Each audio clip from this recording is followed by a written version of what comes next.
Hello friends, कैसे हैं आप सभी। आई होप कि हमें आशा है, हमें उम्मीद है कि आप अच्छे होंगे और जो आपकी पढ़ाई होगी कहता बेहतरीन तरीके से चल रही होगी। ठीक है, हमने आप लोगों को बताया था कि मैप के थ्रू कैसे याद करना। देखो, मैप के थ्रू याद करने का सबसे बेस्ट तरीका है और मैं गारंटी देता हूँ आपको। क्या देते, ये याद रखिए, मैं गारंटी दे रहा हूँ कि मैप से याद किया हुआ चीज़ कभी जीवन में आप भूल नहीं सकते। क्यों नहीं भूल सकते भाई? क्योंकि आप जो है, जब हम मूवी देखते हैं, कोई पिक्चर देखते हैं, क्यों जब मूवी देख रहे हैं तो वो क्या होता है कि पूरा पूरा हमारे दिमाग में क्या होता है, कंठस्थ हो जाता है। ठीक, वो हमें याद रहता है। क्यों? क्योंकि हम एक पिक्चर देख रहे हैं और वही पिक्चर को हम एजुकेशन में क्या करें, अगर देख लें, ठीक है, एजुकेशन में अगर देख लें और उसको पूरा हम याद कर लें मैप के थ्रू, तो मैं गारंटी दे रहा हूँ कभी आप उसे भूल नहीं सकेंगे।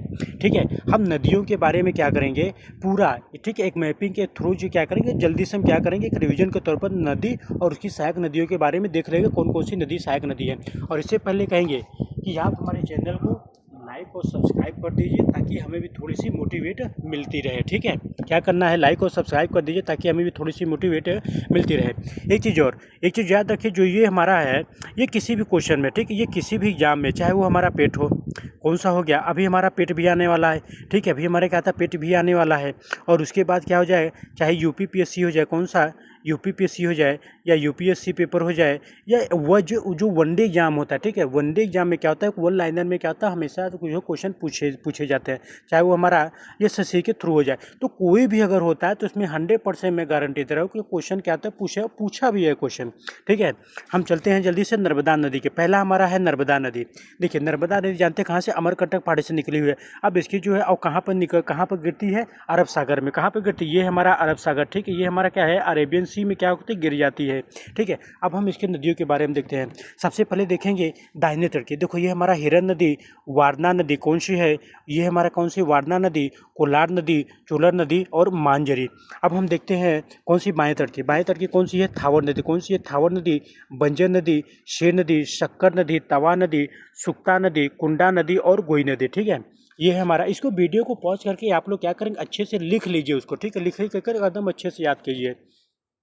और ये कौन सा है, नर्मदा नदी के बारे में हमने बताया। अब हम आगे आप लोगों को चलते हैं। ठीक है, कहाँ ले चलते हैं, सिंधु नदी के। सिंधु नदी के बारे में और उसके दुआब वाला जो क्षेत्र है। ठीक है, सबसे पहले आता है हमारा, देखो, दुआब के बारे में। देखो, सिंधु नदी कौन कौन सी है, सिंधु नदी, झेलम नदी। ठीक है, कौन कौन से है, सिंधु नदी, ठीक है, झेलम हो गया, और ये हमारा चेनाब नदी, रावी नदी। रावी नदी के बाद क्या आता है, ब्यास नदी, और ये हमारा क्या था, सतलुज नदी। ठीक है, और ठीक है, ये हमारा सतलुज नदी है।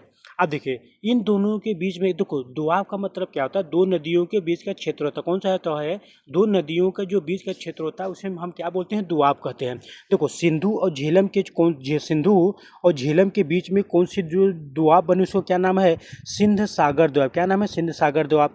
झेलम और चेनाब के कौन सा, छाछ दोआब है। ठीक है, चेनाब और रावी के बीच में कौन सा है, रेना दोआब है। और रावी और ब्यास के बीच में कौन सा है, बारी दोआब है। विष्ट दोआब जो दोआब है वो ब्यास और सतलुज के बीच में, किसके, ब्यास और सतलुज के बीच में। ठीक है, ये हमारा सिंधु और उसकी नदी और सहायक नदियों के तरह जो दोआब क्षेत्र बना हुआ है, पूछा हुआ है क्वेश्चन कि कौन सी दोआब जो है किस नदी से बना हुआ है। ठीक है, अब हम आपको ले चलते हैं डायरेक्ट झील से न ले करके हम नदियों के बारे में। ठीक है, अब देखो, ये रही नदियाँ, नदियों को मैंने अभी बता दिया है ये। ठीक है, नदियों को हमने बता दिया। अब हम चलते हैं गंगा नदी में। कहाँ पर, देखिए, गंगा नदी में हम डायरेक्ट आपको लेके चलते हैं। देखिए, ये हमारा गंगा नदी। गंगा नदी क्या होता है, हम जानते हैं गंगा नदी क्या होती है, भागीरथी और मंदाकिनी। ठीक, कौन सी, भागीरथी और मंदाकिनी जब मिलती है तो क्या होती है, उसे हम क्या कहते हैं, गंगा नदी। क्या बोलते हैं, गंगा नदी आगे निकल चलती है। ठीक है, अब देखिए, ये है हमारा गंगोत्री। कौन सी है, हमारा गंगोत्री ग्लेशियर। और क्या कहते हैं, गंगा नदी क्या आती है, यहाँ से देखिए प्रवाहित होकर के कहाँ, बंगाल की खाड़ी में क्या होती है, गिर जाती है। ठीक है, अब हम देखते हैं इसकी सहायक नदियाँ कौन कौन सी है। सबसे पहले देखेंगे कि बाएं तट के कौन सी, बाएं तट की नदी कौन कौन सी है। देखिए, एक है हमारा कौन सी नदी है, कौन सी है हमारा, रामगंगा। कौन सी है, देखिए, रामगंगा, गोमती नदी, घाघरा नदी, गंडक नदी, कोशी नदी और महानंदा। ठीक है, महानंदा, और ये पद्मा। पद्मा का मतलब होता है ब्रह्मपुत्र नदी। कौन सी है, पद्मा को क्या बोलते हैं, ब्रह्मपुत्र नदी बोलते हैं। अब दाहिने तट की देखा जाए तो सबसे लंबी कौन सी, यमुना नदी। कौन सी है, यमुना नदी। फिर यमुना नदी के बाद कौन सा आता है, सोन नदी। कौन सी है, सोन नदी। और फिर उसके बाद क्या आता है, दामोदर नदी। हाँ, ध्यान दीजिएगा, ये जो सिंध नदी है, चंबल नदी है, बेतवा नदी है, किन नदी है, ये सब यमुना की, ये सब क्या है, यमुना की सहायक नदी है, न कि गंगा नदी की। किसकी, गंगा नदी की नहीं, किसकी सहायक नदी है, यमुना नदी की सहायक। इसको कभी भूल मत के, उसको टिक मत कर दीजिएगा कि ये गंगा की नदी है, हम इसको क्या करेंगे, टिक कर देंगे इसमें। ठीक है, ठीक है, अब देखिए, तो हम यहीं पे देखते हैं, हम इसके बाद जो भी नदियाँ होंगी हम उसको भी लेकर आएँगे, ठीक है? आप हमारे चैनल को लाइक और सब्सक्राइब कर दीजिए।